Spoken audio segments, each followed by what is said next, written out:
নমস্কার বন্ধুরা, কেমন আছেন সবাই? মণ্ডল কুকিং হাউসের পক্ষ থেকে সবাই শুভ কামনা জানিয়ে আজকে আমি একটা মাছের নতুন একটা রেসিপি নিয়ে এসেছি। মাছে ভাতে বাঙালি, এটা তো আমরা চিরাচরিত সবাই জানি।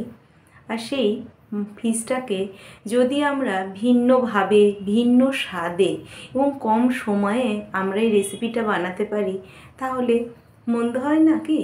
তা সেটাই আজকে আমরা বানাবো। কত সহজে এবং কিভাবে ভিন্নভাবে, ভিন্ন স্বাদে ধনিয়া ফিশ বানাবো সেটাই দেখাবো। বাড়িতে একটা বড় কাতলা মাছ এনেছিল, আর সেই কাতলা মাছটা মা কেটে নিয়েছে। কেটে নেওয়ার পরে এখান থেকে 4 পিস আমি এখান থেকে নিয়েছি, কারণ আজকে বাড়িতে সদস্য সংখ্যা একটু কম আছে, তাই মাছের সংখ্যাটাও একটু কমিয়ে নিয়েছি। এখানে আমি 4 পিস নিয়েছি। আর নিয়েছি একটু পোস্ত, 2টো শুকনো লঙ্কা, 1টা কাঁচা লঙ্কা, যেহেতু মাছের পরিমাণটা কম। আর নিয়েছি পরিমাণ মতো, মানে একটু বেশি করে ধনে পাতা। দেখুন এই রেসিপিটা কিভাবে বানায়, কত সহজে এটা বানানো যায়, আর খেতে কোনো কথা হবে না, অপূর্ব খেতে। তাই দেখুন রেসিপিটা কিভাবে বানাচ্ছি, প্রথম থেকে শেষ পর্যন্ত দেখার জন্য সবাইকেই অনুরোধ করছি। পোস্ত, শুকনো লঙ্কা, কাঁচা লঙ্কা আর আদা একটু একসাথে শিলে বেটে নেব। এখন পোস্ত বাটা হয়ে গেছে, এবার এই শিলের মধ্যেই একটু ধনে পাতাটা বেটে নেব। বর্তমানে আধুনিকতার সাথে মিক্সিতেও এগুলো করে নিতে পারেন। সমস্ত বাটাবুটি কমপ্লিট। এখন মাছটাকে খুব ভালো করে ম্যারিনেট করে নেব। কিভাবে করছি এটাই কিন্তু মেন প্রসেস।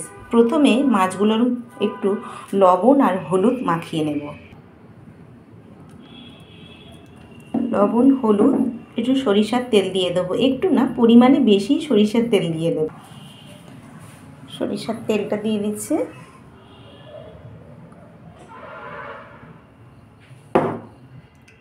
লবণ, হলুদ আর সরিষার তেলটা খুব ভালো করে মাখিয়ে নেব এখন মাছের মধ্যে। খুব ভালোভাবে মাখিয়ে নিয়েছি। এবার এর মধ্যে পোস্ত বাটাটা দিয়ে দেব, ধনে পাতা বাটাটা দিয়ে দেব, আর টমেটো পেস্ট করাটা দিয়ে দেব, আর 1 চামচ জিরে দিয়ে দেব, জিরের গুঁড়ো। 1 চামচ জিরের গুঁড়ো দিয়ে দিলাম। এবার সমস্ত উপকরণ, তার সঙ্গে জিরের সাথে একটু সামান্য গরম মশলা 2-1টা ছিল গুঁড়ো করা, সেটাও সঙ্গেই ছিল। ওটা না দিলেও কোনো ব্যাপার না, কিন্তু আমাদের জিরে গরম মশলা সব একসাথে মিক্সড করে ছিল, তাই একটু পড়ে গেছে। এবং সমস্ত উপকরণ খুব ভালো করে মেশাবো, খুব ভালো করে। এই রান্নাটা খুব ঝটপট হয়ে যায়, জানেন তো। মানে এদিকে ধরুন আপনি ভাত হয়ে গেছে, কোথায় বেরোনোর খুব তাড়া, আর কিছু নেই, ঘরে যদি এরকম কয়েক পিস মাছ থাকে, এই সামান্য, আমি তো ধনে পাতা দিলাম, আপনারা ধনে পাতা থাকলে দেবেন।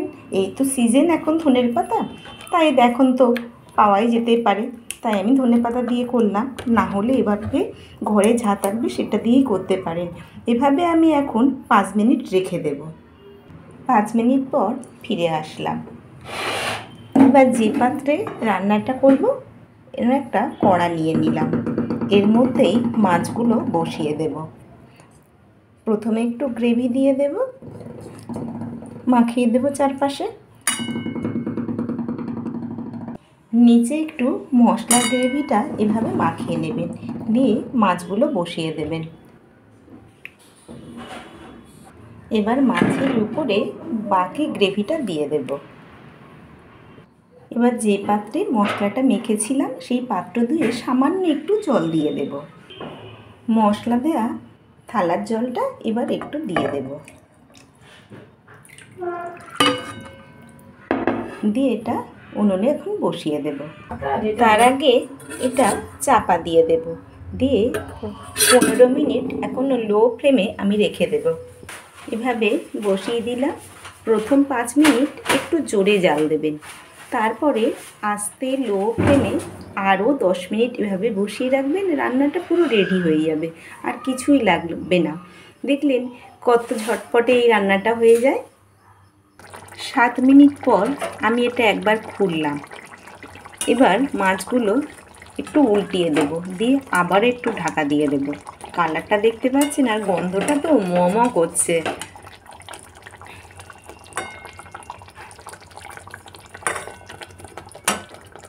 আবারও আমি একটু ঢাকা দিয়ে দেব।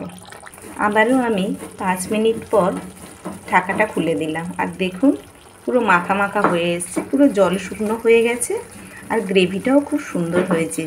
গরম ভাতে আর কিছুই লাগবে না, একদম দারুণ অসাধারণ। রান্নাটা দেখলেন কত সহজেই করলাম। তাহলে যদি ভালো লেগে থাকে মাছের এই রেসিপিটা, তাহলে অবশ্যই আমাকে একটা লাইক করবেন, আর নতুন কেউ দেখে থাকলে চ্যানেলটিকে সাবস্ক্রাইব করে আমার সাথে থাকবেন। সবাই ভালো থাকবেন, সুস্থ থাকবেন, সাবধানে থাকবেন, আর ঝটপট এই শীতের রাতে একদিন এটা বানিয়ে ফেলুন। টাটা, পরের দিন নতুন কোনো রেসিপি নিয়ে আসবো।